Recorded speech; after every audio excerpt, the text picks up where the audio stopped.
What is going on, guys? Flossie here, bringing you another Destiny video. This is just going to be a shorter video going over the latest patch notes from the most recent update to Destiny that addresses a number of Crota's End issues as well as some other issues that the Dark Below expansion came with.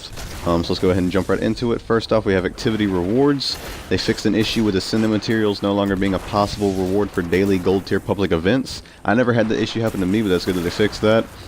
Second off, in addition to other potential rewards, weekly Nightfall strikes can now award 9 or more strange coins. Basically what this fixes is that before this update you could actually earn downwards of like 6 or 7 strange coins from the Nightfall strike, which is even lower than that of the 28 heroic. So now at the bare minimum you'll at least get the same reward for the Nightfall that you would for the higher level heroic strike. Next up we have some changes to the map rotation for the Crucible. They added the Anomaly, Asylum, and the Burning Shrine for the Control, Clash, and Iron Banner playlists map rotation. Here you can see me playing Asylum here in the background.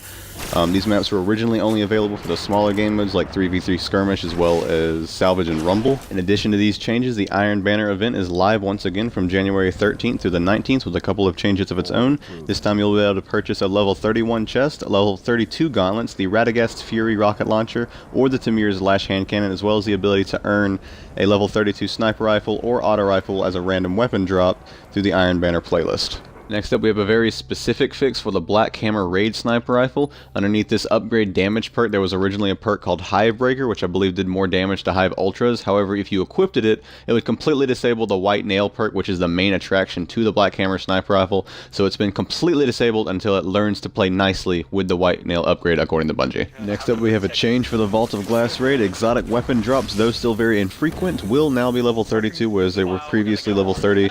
So if you get an exotic through the Vault of Glass through a chest or something, it will now be level 32, although I believe the Vex Mythic class still has a 323 attack. And finally, the last and bulk of the patch notes all had to do with the Crota's End raid, as well as the very hot topic of cheesing the raid. So I'm just going to go ahead and read down these one at a time in order. First off, we have rewards. Treasure chests will now contain radiant materials and radiant materials only. The first chest in the pit could potentially give you class items as well as exotics before this update. Speaking of this first chest that you can see here in the video now, this chest will no longer be here. It has been moved to the Deathsinger location further along the raid. After that, we had the pit encounter. Pillars of Light will no longer launch players into the air whenever they explode. That's good. That was really annoying when that happens.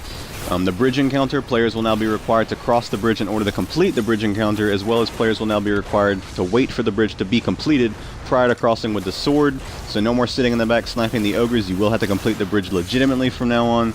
After that we had the Deathsinger encounter, fixed the rare case where the Shriekers would not spawn, which prevented players from reaching the Deathsinger. That's been fixed. And also the Deathsinger has basically replaced the first chest, and that she now has a chance to drop exotic weapons and armor as well as class pieces, and then of course radiant materials. Finally we had the Crota encounter. 2 sword bearers will no longer spawn at the same time at the outset of the encounter, so 1 sword bearer at a time. Crota will now be recover from his kneeling state after a player quits. So this is the big one. Basically a hosting player would quit, which would then allow Crota to kneel and stay in his position for the entire time, and people could kill him without him even moving. That's been fixed. No more cheesing of Crota. They also fixed a bug that allowed players to remove the presence of Crota, which was an effect that basically negated health regeneration. People could glitch that out with the Radiance ability with the Warlock. And then finally they fixed a bug that made the Oversoul appear destroyed to some players in a fire team when it was actually still active. So there you guys have it. Those are all of the patch notes to the most recent update. The highlights being the smaller mode maps being put into the rotation for all game modes, the Iron Banner returning, and then of course players no longer being able to cheese the Crota's End raid. I'll leave a link in the description to the patch notes if you want to check them out in more detail down below. Let me know what you guys think of this patch. Are you happy that the cheesing is no longer going to be a thing?